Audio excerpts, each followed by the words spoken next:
Hey guys, video time again. We're doing more work on the trailer. I'll flip you around, show you where I'm going, so where I've been.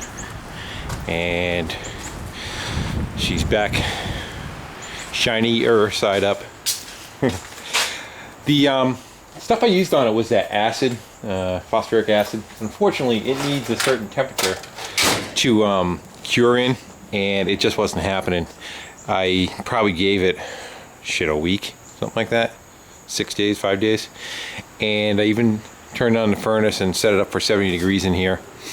And cold out. It just didn't seem like it did very much. A couple things I screwed up on. I was kind of overzealous when I put the stuff on.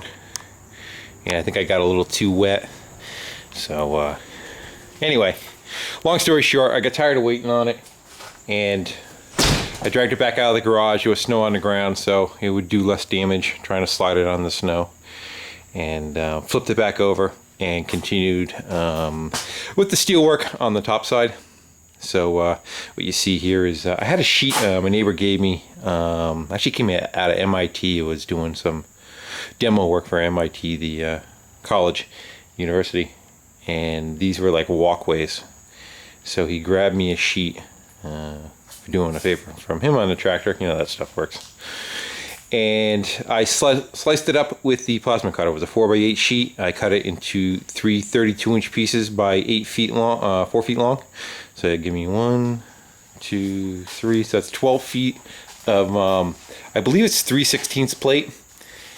And then I had what was rest of that ramp that I talked about, and I put the ramp on the end of it. And so you have, like, see if you're loading a garden tractor or something and it's kind of slippery or slick, this stuff bites real good. And anything that's going to be really skinny wheelbase won't really be all that heavy, but this is fairly strong. This was a ramp, you know, so it's pretty tough. What else? I don't know. I kind of copied what the welds were on the rest of the track. You can kind of see that, like, they look like they welded like every 8 inches or so.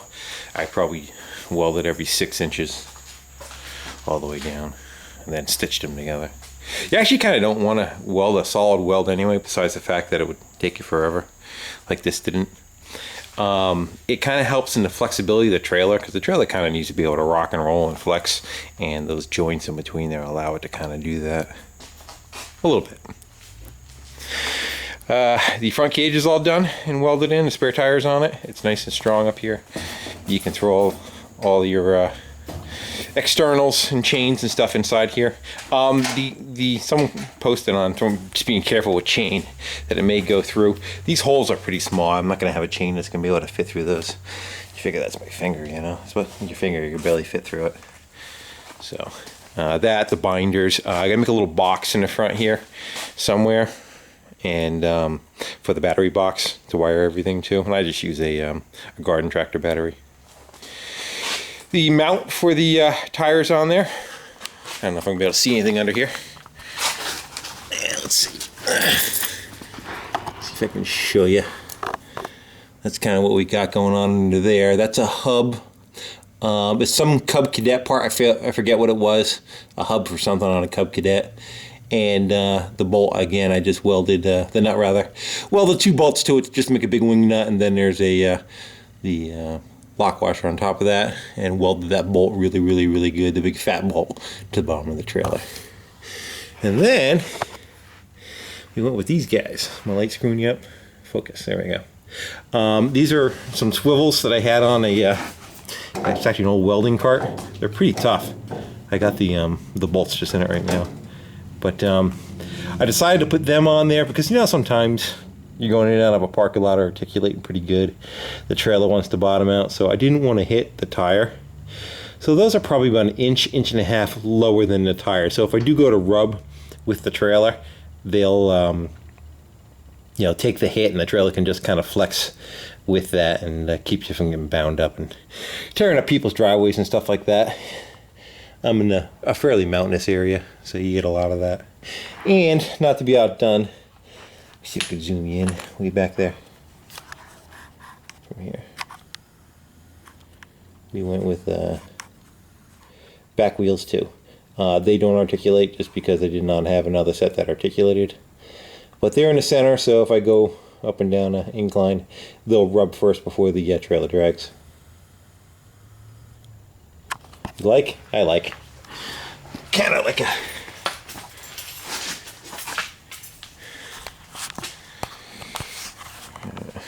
dolly, big dolly, you know. Plus I could probably even, if worst case scenario, if I wanted to, let that jack all the way down. If those front tires touch, I can just kind of push it around like it would have had a wheel on the front. Maybe. I gotta beat my fenders back into submission. They took abuse, but I knew they were gonna. And my only other option, like someone else was saying, was cut the fenders off. But they're welded on there so well that it would have done more damage trying to cut them off and fix them. This took the worst of it from the roll, but it's not that big of a deal. I'll take the tires off, put a 2x4 under there with a floor jack. We'll bend it back into shape. And we'll do a little bit of hammer and dolly work, the light stuff, you know. And beat them back into submission, hit them all with a sander. Probably hit this whole top here with a sander. And a wire wheel, and I'm probably not gonna spray that acid on there just because it's winter and the shit's just not curing for me. And we're just gonna go get some oil-based Rust-Oleum and shoot the whole thing. And I was gonna mix up the paint I got. The guys are screwing with me. I had yellow and blue, and like, what do you make out of that? Green. Well, I absolutely hate green, and we're probably gonna go buy a couple of gallons of red paint for another day. The ramps that go on this, originally what they had was a little hole right there with a piece of pipe welded, and there was one right there too, and this thing wasn't there. And then on the ramp side of it, here's the top, you can see there's just a long piece of pipe welded to it. Well, that kind of sits in that groove, and then you would stick a pin through there, and it would keep the ramp from rocking if you're off a little bit. That thing's really stable. I've never used the pins. I don't even know where the pins are now. I used to just lay it right on here. The only problem was it didn't give you much room from left to right.